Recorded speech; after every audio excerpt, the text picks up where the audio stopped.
This is Smarter San Diego TV. Here is what they don't want you to know. Owning a home is the cornerstone of any good financial plan or retirement strategy. I mean, that's the real reason we buy real estate. You've got to be smarter if you want to be successful. That's what this show is for. This is going to blow your mind. You're going to share this with everyone you know. I guarantee to make you smarter than everyone else. If you do nothing else in your lifetime to save for retirement other than own your home free and clear, you're going to be okay. And now, here's your host, Derek Evans. Welcome to Smarter San Diego, where we guarantee to make you smarter than everyone else. Derek Evans here, your host. Today's show is jam-packed with awesome commercial-free content, as we'll first speak with Davidji, internationally renowned spiritual leader and author, and one of my personal gurus. This segment will change your life. Next, we'll talk with Dale Entrekin. We get his opinion on Donald Trump and the government's new cash cow, mortgages. Then we'll speak with author Ed Jenks, Mr. Mustache. He'll tell us what it really takes to be a successful CEO in today's world. Next, we'll chat with Derek Barksdale, the founder of Military Mutual, a San Diego-based company for veterans by veterans. Then we'll talk to Justine Phillips, a cybercrimes attorney who will give us 7 ways to reduce the risk of being affected by cybercrime. It's all coming up commercial-free right here on Smarter San Diego TV, where we guarantee to make you smarter than everyone else. Our next guest is someone I listen to every week. His insights and teachings have made me a better person and allowed me to live a better life. Please welcome to the show, Davidji is here. David, how you doing, man? I'm great. Thanks for inviting me, Derek. It's great to be back with you. It's great to have you. Now we're on TV, so it's a little different than being on the radio. Yeah. We don't have as much time as we do on the radio, which is so sad, but I really want to hear about your new book, Destressifying. You've been working on this for a long time. Yeah. Tell us what we're going to get when we read this book. Stress is here. The definition of stress is how we respond when our needs are not met. And that happens between 8 and 15 times a day. Right now, think about how many times so far this day your needs have not been met. How you respond, how you react to that 8 to 15 times a day becomes the fabric of your life. Wow. So after spending about a decade researching and studying and spending time with hundreds of thousands of people in the military, in law enforcement, pretty high-stressed business leaders, entrepreneurs, really analyzing and taking in what were the steps that they could take to allow them to transcend stress. Yeah. So I've been working on it. It's finally birthed. It's here, Destressifying. It's not a word, but it is now. And hopefully it'll sweep through the planet, and people will really dive into these practices, which include heightening our awareness through meditation, finding ways to communicate more consciously, more lovingly to get our needs met, identifying and prioritizing our needs, raising our emotional intelligence, and really discovering our purpose, our meaning. And if we can put our attention on those 5 core areas, Destressifying will allow us to live our lives with greater grace and greater ease. Fantastically said. And you know, you've been helping me do this already for a long time. By the way, my autocorrect doesn't like the destressifying word yet. We got to get that fixed somehow. Right. But 16 seconds was something that was huge for me. And you still have that as a hashtag that's trending out there. Yeah. Hashtag 16 seconds. Is that in the book as well? It is. You know, it's funny. I started off teaching when I started teaching special forces and people in the military. They were like, don't talk to me about meditation. I said, well, let me teach you a 16-second pattern interrupt. And we can do that now, and all of our viewers can Let's do that. Can we do play 16 along with seconds that. right now? Yeah, let's do that. Okay. So first of all, think about something that's been irritating you, something that's been disturbing or bothering you. Don't go too deep. This isn't therapy. But just envision that concept in your mind's eye. And when you're pretty clear on it, maybe you even associate a face with that discomfort or irritation. And now close your eyes, and through your nostrils, take a long, slow, deep breath in, and watch that breath as it moves down into your belly, and hold it there, and watch it, and witness it, and observe it. And now slowly watch it as you release it. Watch it move up your chest into your throat, out through your nostrils again, and hold that breath out, and then watch it as it dissipates into the ether. And when it feels comfortable, you can open your eyes, breathe normally. That was 16 seconds. In those 16 seconds, if you were playing along, and if you were playing along, You weren't in the past, you weren't in the future, you weren't thinking about that irritation. Yeah. You were fully present for those 16 seconds. Technically, that's a meditation. It is. So people might be going, no, don't make me meditate. The devil will steal my soul. And really, all we did was introduce a really powerful pattern interrupt. And the funny thing was I started, hashtagging that 16 seconds and showing myself in various meditation spaces. And it was this peaceful, loving, sweet, angelic hashtag. And then suddenly Ronda Rousey, who's that fighter, she started defeating people in 16 seconds. So she started hashtagging people. And so if you go on Instagram or Facebook or Twitter and you click on hashtag 16 seconds, you see people either meditating or with like a foot on their neck being knocked out in 16 seconds. That's hilarious. Well, what's funny is what you said earlier about stress, that it's here. Yeah. And I learned a lot from you about emotions. I didn't realize I was an emotional person, or how emotional of a person I was, until I heard your guided meditation. I think it was from one of the 21-day challenges through the Chopra Center from years ago. Right.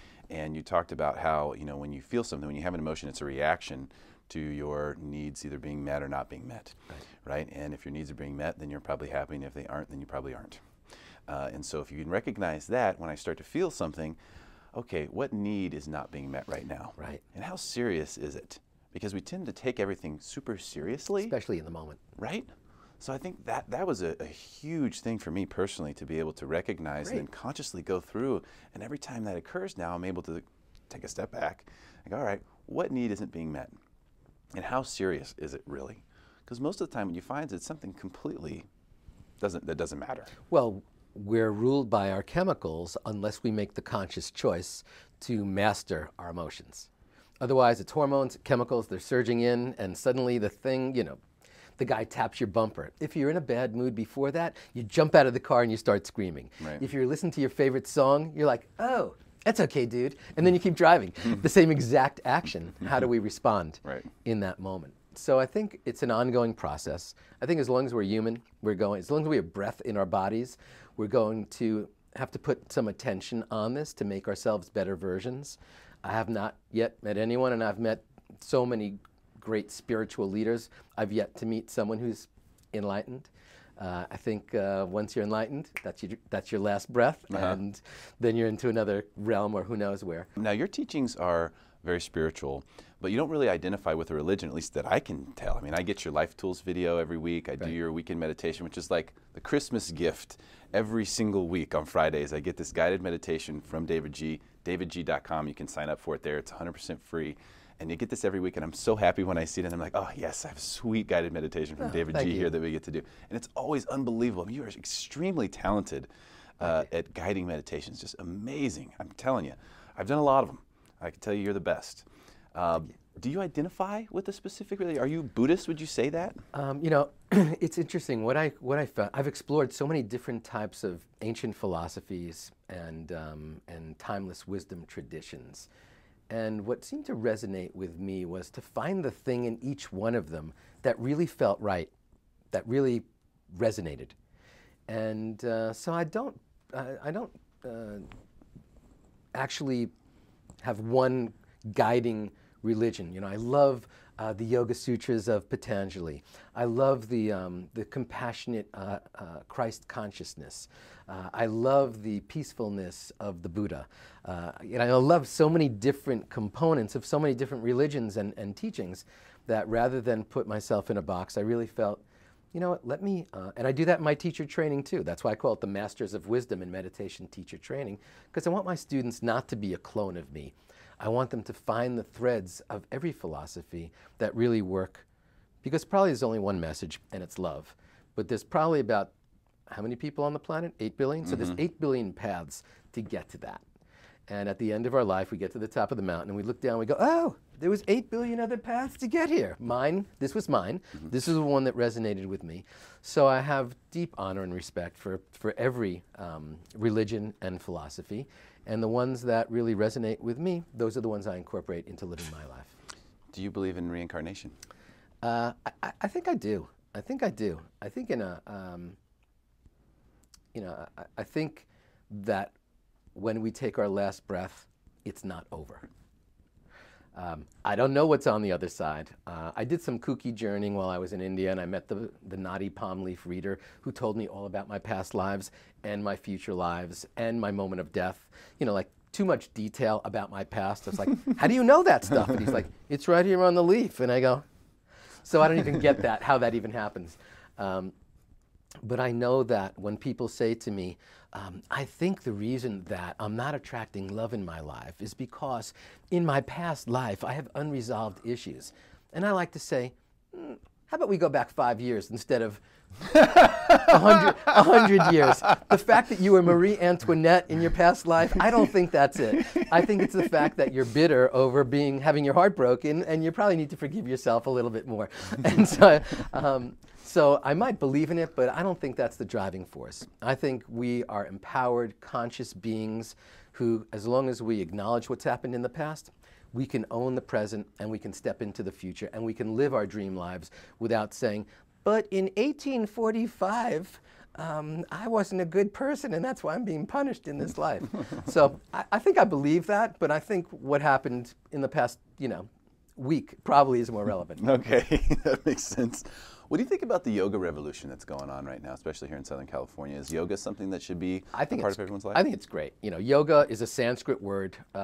It means union. So it's all like one love. It's can't we get along? It's the whole it's a little kooky, probably outside of the whole San Diego world, where you go like Namaste, my friend, and everyone's talking Sanskrit and everyone's getting in various poses.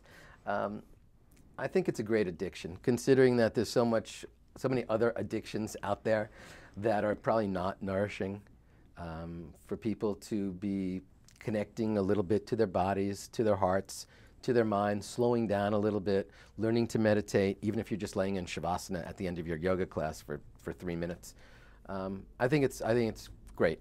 So I endorse that habit and I endorse that addiction, considering there are so many other paths that we could be going on. No kidding. And there's one more thing I wanted to get from you today, because very few of the other meditation leaders out there use the Om as much as you do. And I think it's one of those things, like when my daughter first learned that I was meditating, she was like, what are you doing like this, Daddy? Om, and it was funny because I was like, kind of. If you just do that and see what happens. Where do you think that word, that sound, that vibration fits into this whole thing? Well, the reason I wrote Destressifying was so that I could really talk about these teachings in a non-woo-woo way to the mainstream world. In the last couple of years, I've been working with law enforcement, with very, very serious business leaders, bankers, the military, and they don't resonate with any of this. So it's not incumbent on me to force it on them. But I think it's a vibration. It's a sound. We sing songs all the time. We have all these connections to various music and musical performers. And I think Om is just like a cool thing that anyone can do. And it really is just heralding the waking state, the sleeping state, the dreaming state, and the state beyond. It's taking those three, waking, dreaming, sleeping, and when you and when you put it all together, that's the transcendent space, which, whether you're spiritual or not, we know that, there's either God, or there's the universe, or there's Jesus, or there's whomever you're praying to. So we know that if you can just have a little faith in something bigger than you, then Om is sort of it heralds our oneness. It heralds our universality. And it speaks to that I'm neither above nor below anybody else. We're truly connected. And our issues are the same issues. Our issues are universal issues. So it's sort of like saying, as famous as someone gets, as rich as someone gets, as amazing as someone gets, they're still putting their pant legs on one leg at a time, pants on one leg at a time, and they're still not higher or lower than anybody else. Yeah, great stuff from Davidji. Thanks so much for coming in today. Yeah, really appreciate thank you, Derek. It's great Absolutely. to be here. It's been great to have you. If you want to be Om Boys with me and Davidji, go to davidji.com. Order the latest book that he's written, Destressifying, something everyone can learn from, and stick around for more Smarter San Diego, where we guarantee to make you smarter than everyone else.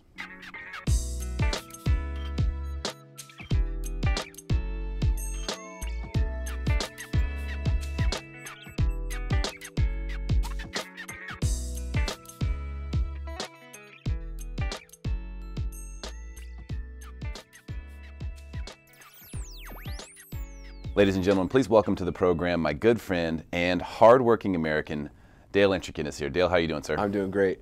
Dale, I've got something for you. Okay. You didn't know that I was going to have that. I have a present for you right now. You have a present for me? Yes. Okay. Well, you're aware of the smartersandiego.com poll Yeah. for top mortgage loan officer of the year in San Diego. Okay.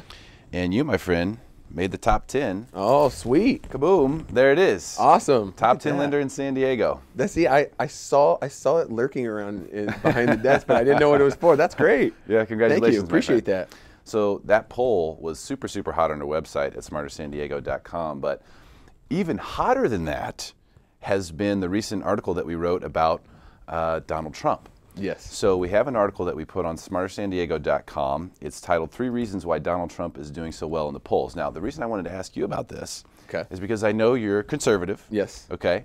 And I know you watch the debates. So Donald Trump, what do you think?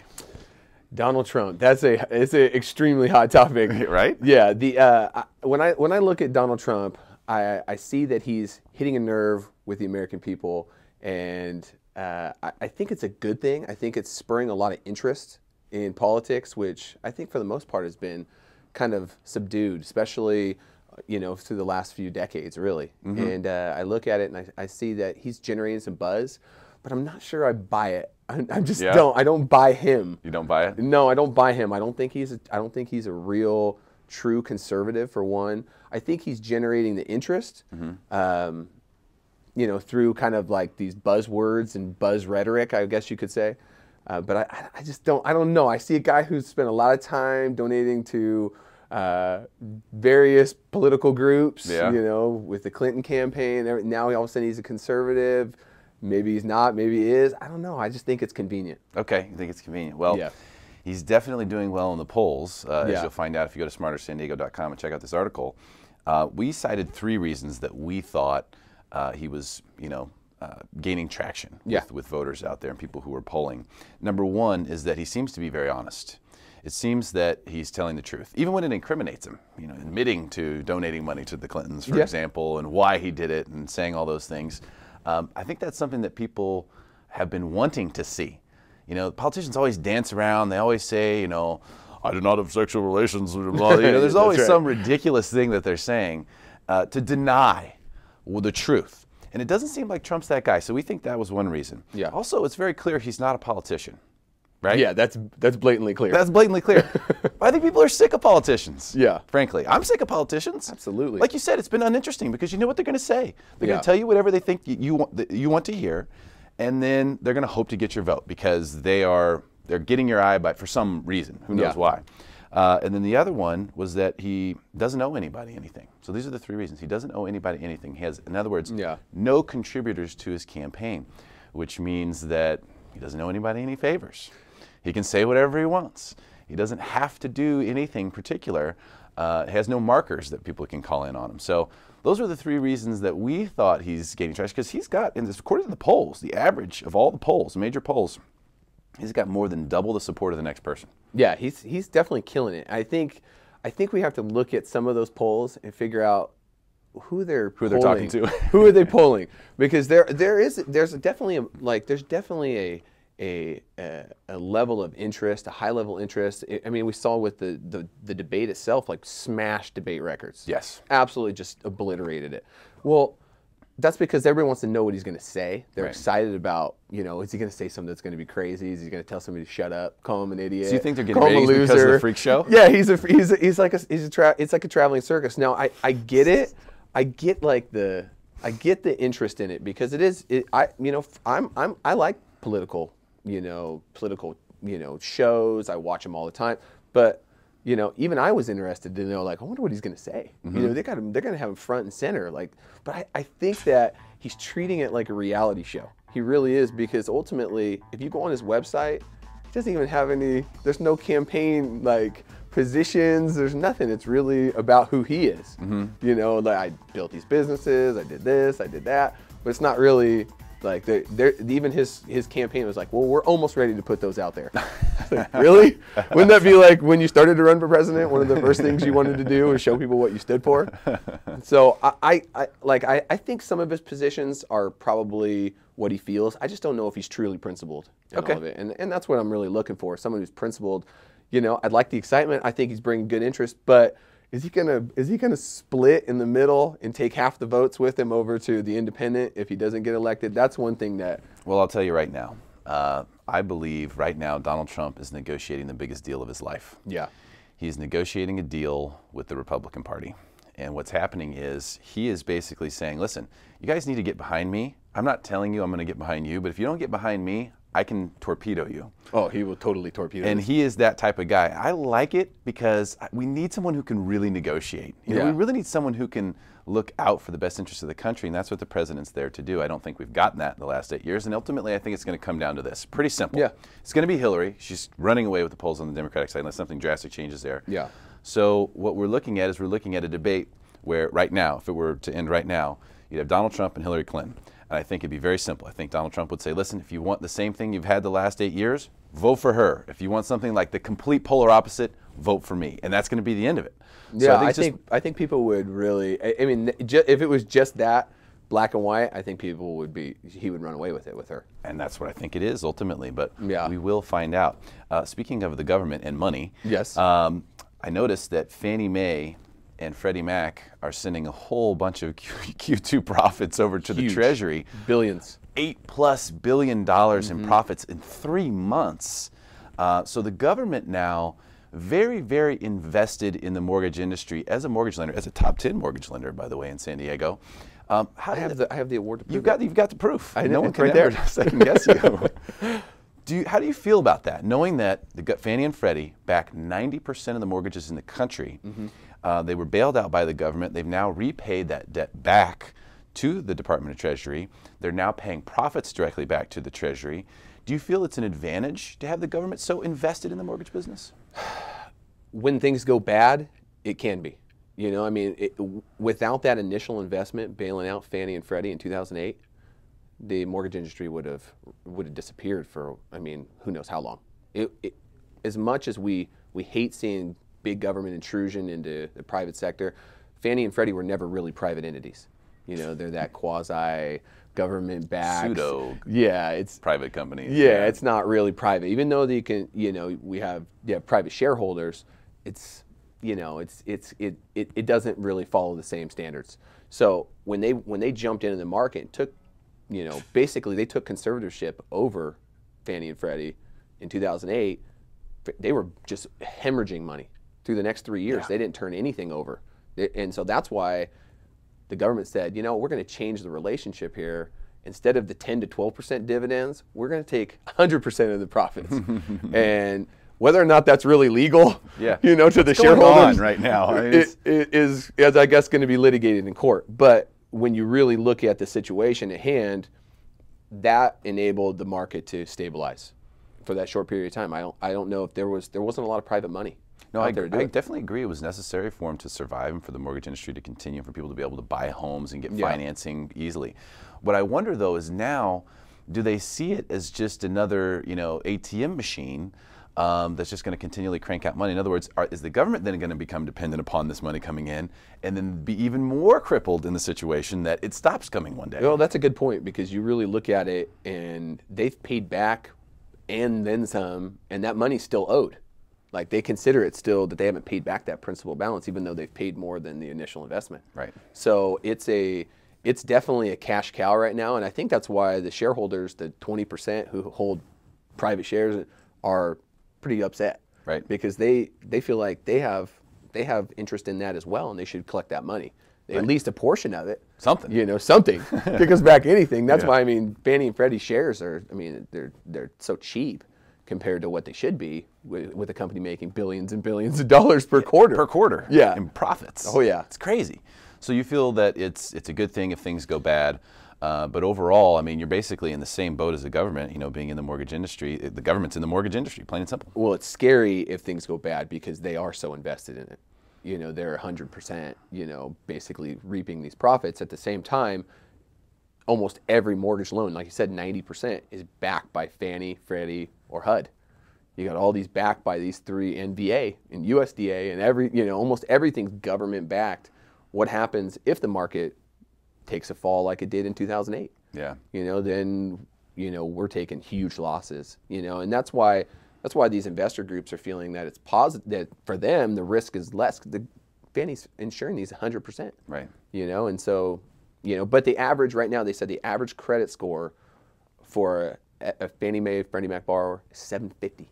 Wow. So they've tried to work with getting lower credit scores, trying to generate like, hey, we're open for business. That's what one of their mottos has been this last year. If you're looking for credit, we're open for business. But the reality is with the overlays, with the risk layered, from lenders that they put on the loans, which basically change your interest rate, 750 is where most people are going when they're conventional. Yeah. When they have lower credit scores, they're going FHA. Yeah, very good point. From a top 10 mortgage lender here in San Diego, Dale Entrekin. Dale, thanks so much for being here, man. Really appreciate it. Appreciate you too. Dale Thanks for the award. Yeah, you got it. Hey, congratulations, dude. That's a Appreciate big deal. Dale Entrekin, Synergy One Lending. Stick around for more Smarter San Diego TV, where we guarantee to make you smarter than everyone else, commercial free.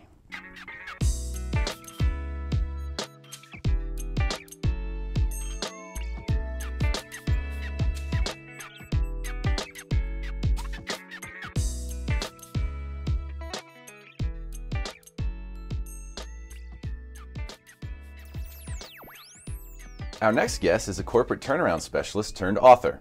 His new book, CEO Point Blank, is straight talk for CEOs, business owners, and entrepreneurs. Please welcome to the studio, Mr. Mustache himself. Ed Jenks is here. Ed, how you doing, sir? Hey, good, Derek. How are you? It's good to be here. It's okay if I call you Mr. Mustache? Yeah, I've been called worse, believe me. That works. Yeah. So, your new book, CEO Point Blank, we have a copy here. Tell us, I think this book is about teaching people what it takes to be a great leader, right? A good CEO. Is that what it's about? Well, I think it's talking more about being a great CEO. I don't know how I don't know if leadership always fits in with being a great CEO. Explain that. Explain that. That sounds interesting. It's, I often hear people tell me they're looking for a CEO, and when you ask them what traits they're looking for, they always say honesty and integrity right out of the box.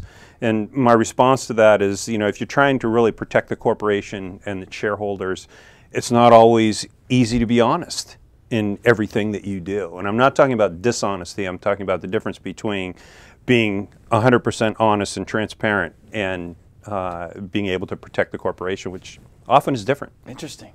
Very interesting. So it's more about being CEO than being a leader. I think it's much more about being a CEO. And CEOs just think differently than leaders. I think you can be a great leader and a marginal CEO. I think you can be a great CEO and not really share many of the leadership qualities that people are looking for, certainly. So you've done tons of these turnarounds, okay? You've worked with a lot of these different companies. And a turnaround meaning a company that's failing or not doing very well. Correct. And then they call you to come in and fix things. Right. So you have a lot of experience in dealing with different corporations and corporate structures and whatnot.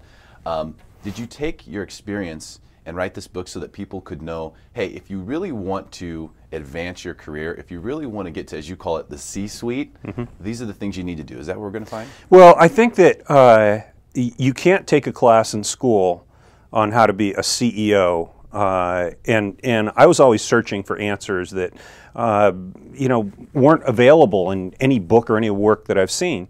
An example of that is no one really tells you how to pick a board.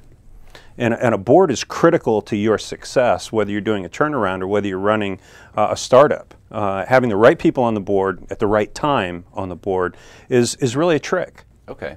And is it mostly younger people that you find? I'll tell you something. You're going to think this is hilarious.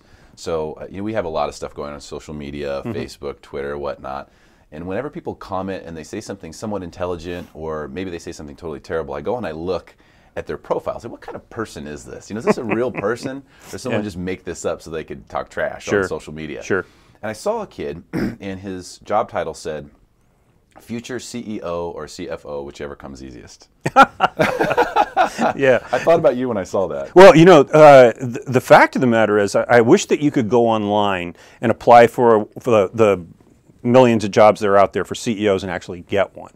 But the fact of the matter is, the person that you're reading about probably had it clearer than other people do, for the simple reason that I don't think I've ever interviewed for a job in my life. So it really is, I think, a question a lot more about who you know and how big your Rolodex is than it is perhaps your skill when you first start out. I think that makes a lot of difference. And I think young people need to learn to network. If they don't network and they're not building their Rolodex, their chances of sitting in that chair at a reasonable age is probably shot. So you mentioned 6 degrees. He talks about 6 degrees of separation. There's also the company 6 Degrees that your wife runs. Right. She's the chief executive officer of that. She's a lot smarter than I am. And we picked that up back in March. It is a turnaround. It was a company that hadn't been monetized yet. But the importance of young people really expanding their network, getting to know people. In our organization, I think we've got a future mayor in 6 Degrees. I think we have future politicians. I think we have future leaders of San Diego, definitely the movers and shakers. And it would be nice to meet someone like that when they were, you know, in their early 30s, when they were starting their career out, because there's nothing like picking up the phone, calling the mayor, and have them answer by your name. Right. And that's what we're looking to do with that company. It's a real cute company. It's a great company. The kids are, I call them kids. Everybody's a kid to me. I'm 60. But they just do a great job at networking. And I think the one thing about millennials, they love to network. So for people who, let's say, so this is more targeted toward people who haven't been in the C-suite, haven't been a CEO yet. Right. They want to learn how to get there. Right. Give us a little teaser. What's one thing in here that someone's going to read? They're going to read this book and they're going to take away that's going to help them get to the C-suite. Well, I think, you know, more than anything else, you've got to be a problem solver. We have this idea that if we don't know something, give us a night, we'll jump on the internet, and by tomorrow morning we'll be experts at it. And a lot of millennials do believe that because information is right at their fingertips, that they can be an expert very quickly. And the fact of the matter is that nothing's substitute for experience and someone who has done something before, has walked through an acquisition to really uncover all the ways you fix it. So you can read about it, but that's not the same as learning it. In my book, what I talk about is the ability to be a problem solver, the ability to say, or to find out what an organization's largest problem is and be able to fix it. Yeah. And if you can do that, it's not bragging. Great advice from Ed Jenks. Now, the most talented people a lot of times are quirky. Yes. They have idiosyncrasies and things like that. Yeah. But they're not. That doesn't necessarily mean that they should be fired or released from an organization. How do you deal with someone like that if you're a CEO and you have no idea what to do and you're thinking, I just don't know how to deal with this guy's quirks?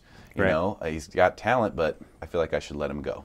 Well, there's an age-old saying that says that people are hired for skill and fired for behavior.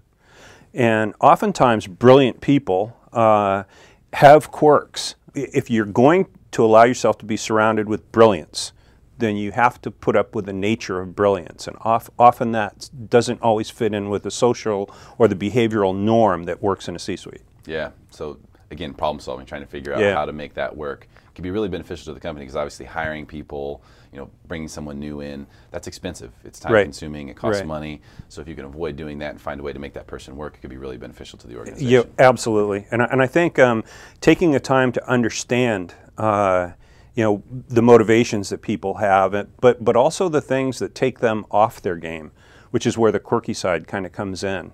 And we've been very fortunate to work with a lot of bright people, and also kind of enjoy all their quirks after a while. Yeah, I guess you can get to that point if you really accept people for who they are. Now you've got a new company. I do. Tell us about this. Is one of the most interesting things I've ever heard of in the world of business, because you're actually talking about taking the business world to the battlefield. What is it that you're doing with this new company? Well, the background on this is that about 5 years ago I was executing on a turnaround, and I had a team that was just absolutely horrible, probably as a team collective one of the worst groups that I've ever seen when I walked in the door. In poking around and looking at things back and forth, I ran across a copy of a special operations training manual on team building, and I started reading it. It was fascinating. To make a very long story short, over the next 3 to 4 years, I studied what are perhaps the best operators on the planet, task to mission experts. U.S. Navy SEALs have a really different way of both instructing and completing missions. And they're not better or worse than any of the other operators. It's just that their way of instructing is different. And so I began to look to combine the skills that you need to have in the C-suite to be very successful with a program that would help embed that knowledge in your brain. The lessons you learn stick. Training executives and teaching executives hard skills is really different, because if you're not more exciting than the next text message that's coming through on their telephone, you're going to lose them. So you've got to do something that's exciting. So I found a group of guys who are all former SEALs, all former BUDS instructors, who I talked to them for over a year to convince them to do this, and they finally kind of bought into the cadre, and it's been a very exciting practice to take executives in a classroom situation. We teach them these 6 indelible skills that you need to have in the C-suite, and then we go out into the field and we teach those and embed those skills in an experiential fashion. So we gear them up, they learn how to use weapons, and we have a hyper-realistic environment in the Stu Siegel studio out in Kearney Mesa, where we take executives and we put them through 2 days of pretty aggressive training to embed the concepts that you have to have in the C-suite. So it is from the battlefield to the boardroom to embed these ideas. And it's a very, very exciting program. It's taking off. It's crazy fun. How can people find out more about that? We've got a website on that. It's www.sosttraining, and you can go on that website, or you can go to the jenksgroup.com website and click on the SOS button, and you can see that work. And that's also, those 6 skills are coming out in a book that I'm writing with Command Master Chief Steve Bailey, who's my retired SEAL who runs that part of the program. He and I are coming out with a book on how the transition works back and forth. Fantastic stuff, Ed Jenks, Mr. Mustache. Thank you so much for being here today. Great, Really Derek. Hey, it was fun to be with you. Author of CEO Point Blank. Check it out as soon as you get the chance. We'll be right back with more Smarter San Diego TV, where we guarantee to make you smarter than everyone else.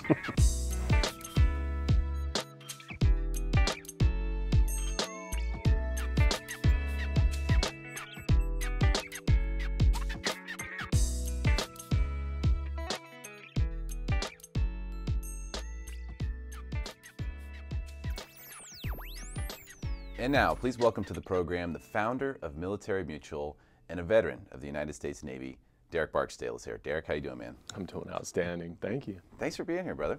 My honor. Now, you were obviously in the Navy. Lieutenant, correct? Affirmative. Should I call you Lieutenant from now on? Derek is fine.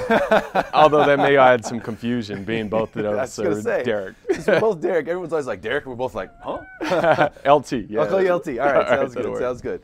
So a lot of people have been seeing Military Mutual around. I've been seeing it around. That's how we met. I saw you and I was like, what is this? Military Mutual, what is it? Tell people who don't know about Military Mutual what it is. Sure.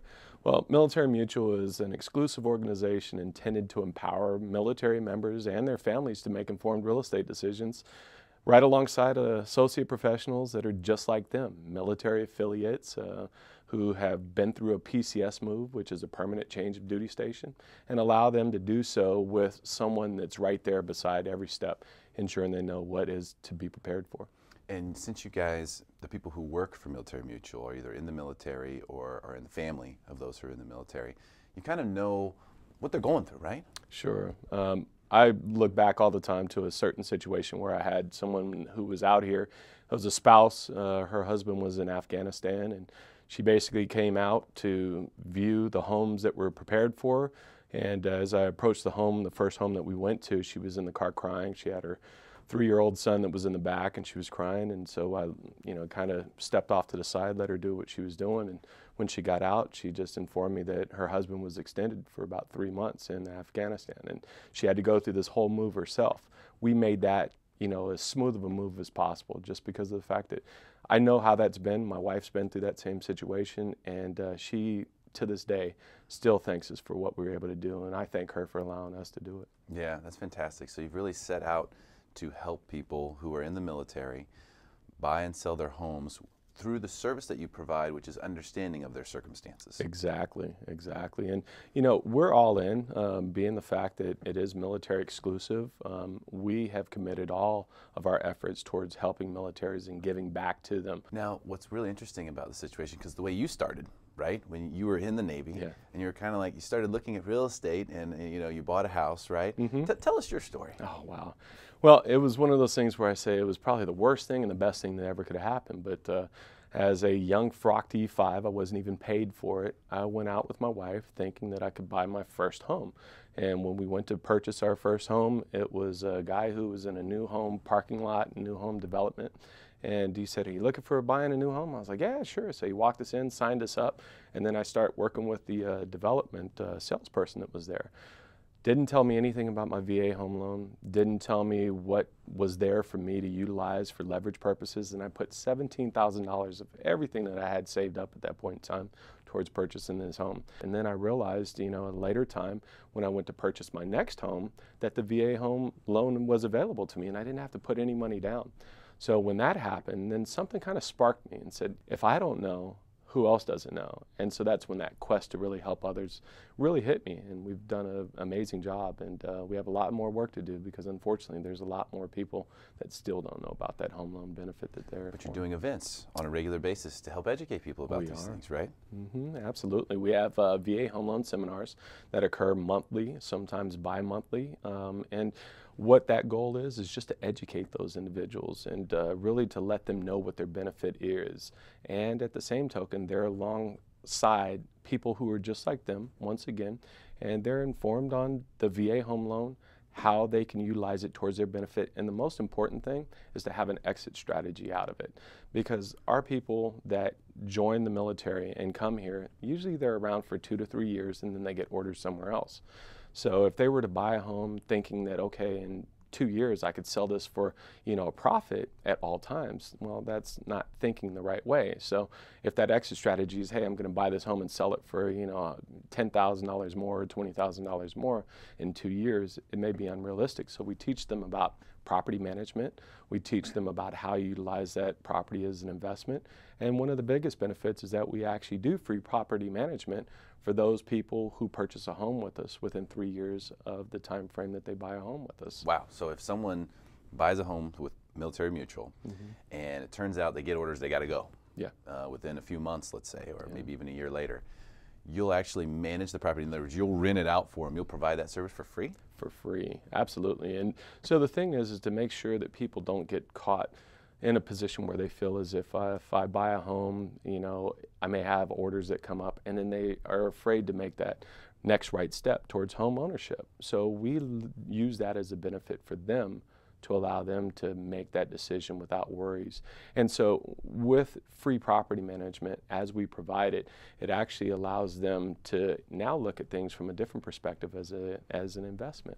And we've been successful with it. We have about 5 to 6 of our properties that we manage for free right now. And the people who are collecting their checks, they don't have to worry about the screening aspect. They don't have to worry about the other things that most homeowners who rent their properties out on their own have to deal with because we handle it for them. Wow, fantastic service that you're providing. I mean, that's Thank really you. amazing. It's an Now, honor. the thing about the VA loan, it is an amazing loan, okay? No mortgage insurance, 100% financing. It's always kind of been a double-edged sword though, right? Because it's so easy to buy a home that if someone gets into it uneducated, like you're saying, they might buy a house at the top of the market or right before they're potentially going to get orders or when they have a reenlistment date or something coming up. And so it's a good idea for people who are in that situation to talk with you guys because you know exactly what to look for. Of course, what not to do sometimes is the best thing to know to Absolutely. do. Right? Absolutely. Yeah, no, you're right. We've had people in both situations, we explained to them if you were to rent this property out at this point in time, you may have to put $300 more of your money into it, but that $300 over a 3-year time frame to make, you know, $50,000 to $60,000 is better than going into a situation where you have to short sell or do something like that. So it really is just all about ensuring that they know all these different things, and we're never pressure sales, so we ensure that the people are ready to buy a home first and foremost before they actually make that move. And if they're not ready, we have programs and resources that actually set them up for success to make that next right step. Fantastic stuff. Yeah. MilitaryMutual.org is the website. Now, what I've noticed, or at least what I've been hearing, is that a lot of the people who are buying properties through you, through Military Mutual, they go and they buy a property, and then they go, hey, this is really fun. Can I do this too? Because you're actually getting a lot of people from the military who want to come and become real estate agents and sell property to other people in the military because they know so many people in the military who don't know what they just learned. Absolutely, absolutely. You know, as we started off, Military Mutual is founded on the sole purpose of giving back. And it's not only for the clients who utilize our services, but actually for the military members who want to come in, either it be that active duty member, veteran, or a spouse thereof, to come work with us and help those other people to make that informed decision. So that being said, we have 12 active duty members who are actually within our organization. We have 42 agents that are here with Military Mutual in San Diego. And that being said, we also have spouses that are there. And so we're able to provide for them an additional income to come into San Diego, which is one of the highest prices to live, you know, as far as the market is, and allow them to actually do something that gives back while they get paid for doing something that's very rewarding, and that is real estate. That's a really good idea. You know, I think most of us civilians don't think about that. But your paycheck's the same, right? If you're in the military, whether you live in, you know, Missouri, where I'm from, or whether you live in San Diego, where it's super expensive. So I think that probably makes sense for a lot of the, let's say, the military wives or the husbands who are at home. Sure. They probably need to supplement that income when they get orders to move to San Diego. Very good point. Now they do have what they call BAH, which is a bachelor allowance for housing, which does increase upon the areas that they go to, but it's not enough here in San Diego because the cost of living is very high here compared to Missouri or somewhere else. But the fact is they're able to come here, have some confidence with, you know, where they're going in life, and have that additional income to really help out while they're helping other people out. So, like I said, we have 12 active duty members that are actually working with us, and they're not working with us solely for the purpose of getting money to augment, but really to give back to those junior sailors and some other people who just don't know those benefits, because of those 12, 6 of them were homeowners from us themselves. So they see the value in it. They say automatically, I want to get involved in this. I see what you're doing. I understand what you're about, and they want to be a part of it. So it's good all the way around. Fantastic stuff. Derek Barksdale, the founder of militarymutual.org. If you or anyone you know is in the military, active duty or veteran, looking to buy or sell a home, check out militarymutual.org. Derek, appreciate your time, man. Hey, thank you very much. It's an honor. Thanks a lot. Stick around for more Smarter San Diego TV, where we guarantee to make you smarter than everyone else, commercial free. Be right back.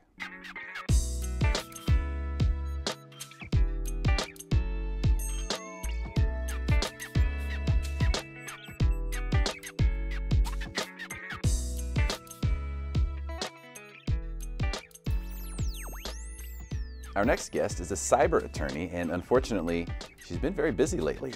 Please welcome Justine Phillips to the program. Justine, how you doing? Doing well. Thank you very much for shining the light on important issues like cybersecurity. Yes. Now, this is something that I think there are a lot of people who are super, I don't know, there's like a phobia for like cyber stuff. They're not on Facebook, or they're just lurking online. They don't want anything out there. Are these people crazy, or is this how we all need to be now? Well, it's a fair question. I think demographics really charge how people feel about their privacy. For those of us that have been victims of identity theft, or have had their credit card breached, or have received a credit card in the mail week after week because their account's been compromised, we need to learn from the past transgressions, and we need to become smarter and more cyber safe. Just like your hygiene, you need to keep every day and work every day at making your world more cyber safe.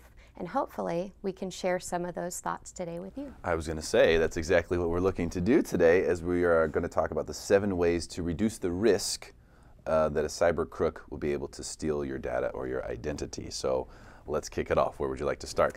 So most important is folks need to acknowledge that 15 million Americans will be victims of identity theft this year alone. The cost to America is $50 billion. So it takes a village to protect a village. Companies can't do this alone. The government isn't going to save us. We have to start taking matters into our own hands. And the way we do that is, number one, is updating those little updates you get on your computer that says update your Microsoft Windows, or your apps, update your apps.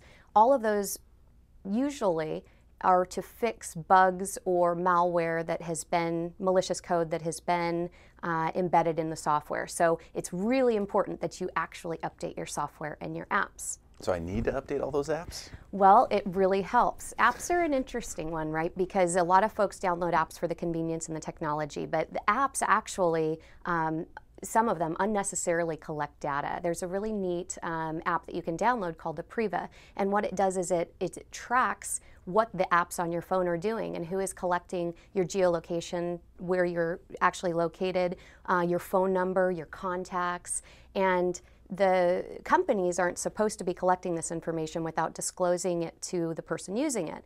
But what you find is a lot of them actually are collecting data. So I need an app to keep my apps in check? Well, see, you need ID just to get ID, right? Right. So what's that app called again? Apriva. Apriva. And that's actually from an inventor right here in San Diego. And one thing a lot of folks don't realize is San Diego is a mecca for cybersecurity. We've got Identity Theft Resource Center. It's a free resource center for folks when they have their identity stolen. We have Data Privacy Rights Clearinghouse, and it tracks all the data breaches and gives good information. And then the clusters that are happening in San Diego are really carving ourselves out to be the Silicon Valley of cybersecurity. A lot of activity with CyberHive, securing our e-city.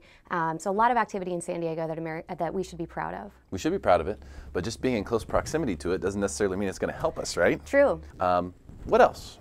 So another opportunity for folks is not to share their devices with their children.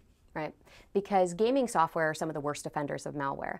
Malware can come in the form of Trojan horses, which is embedded into the coding, and you're clicking on it and it's deploying. And kids are great at that. You download a gaming software and you want to buy this. Yes, we do. We want to buy it for 99 cents, and they click on it. So not sharing devices with kids is a great first start.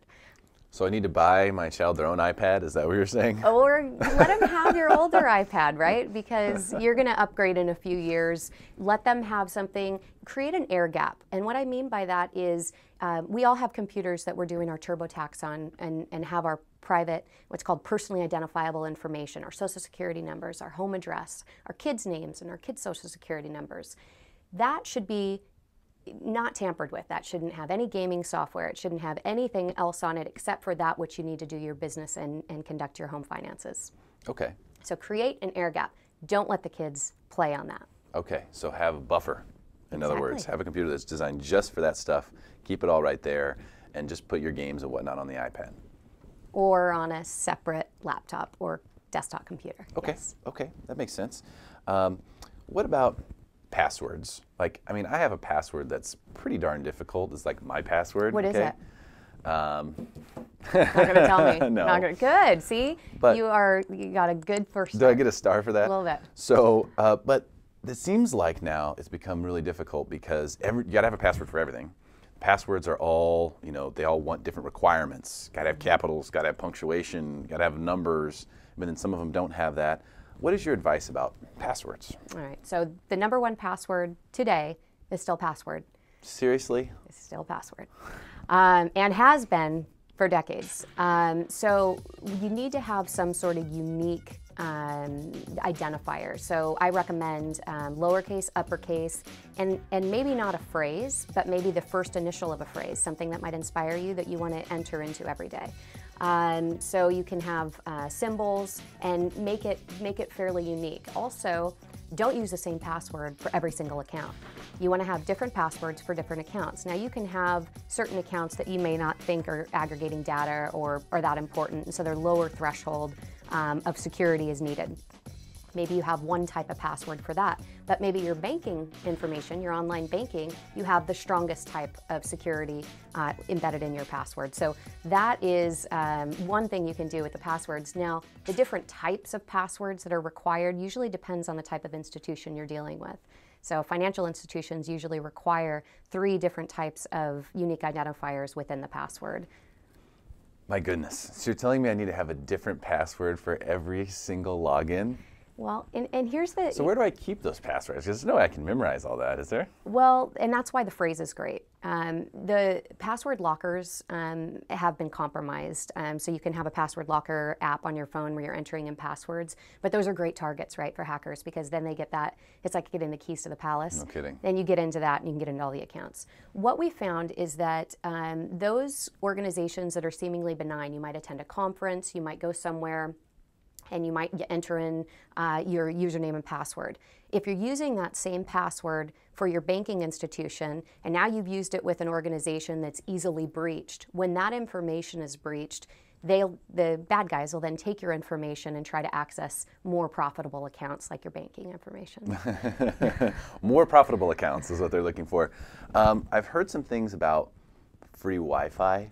I'm afraid to ask. Should we be getting on the free Wi-Fi at Starbucks? No, well, you know, it depends, right? The reality is we're going to be accessing free Wi-Fi. It's just, let's do it smart. The trouble is, when you're on a public Wi-Fi, the information that the screens that you go to are unencrypted. So anybody around can troll and see what you're looking at. So if you go to your banks, they can lock it down so it's encrypted so they can't see it.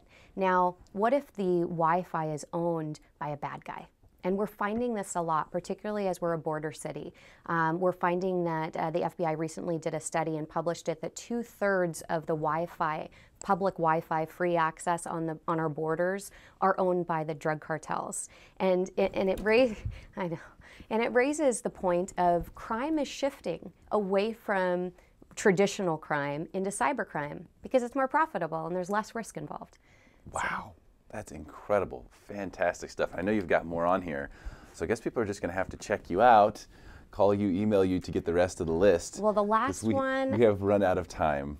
Oh, give it to us quickly. Yeah, the one more that I think is really important is where you use your debit cards, because there's the device is called skimmers, and skimmers are popped into gas station pumps and ATMs, and when you put your card in, there's a wireless camera that's detecting. So put your hand over the keyboard when you're doing it, and then the information for the bad guys are sitting in a truck and they're collecting it. So that's a big, big scam that is costing millions and billions of dollars in the United States and really popular in San Diego. So gas stations, ATMs, I would say the only place to ever use a debit card that's linked to your checking account is inside your bank. Never use it anywhere else. Use a credit card, but don't use a debit card that's linked to your today. Do you know how much work I have to do now to become more cyber safe? Get your cyber hygiene on.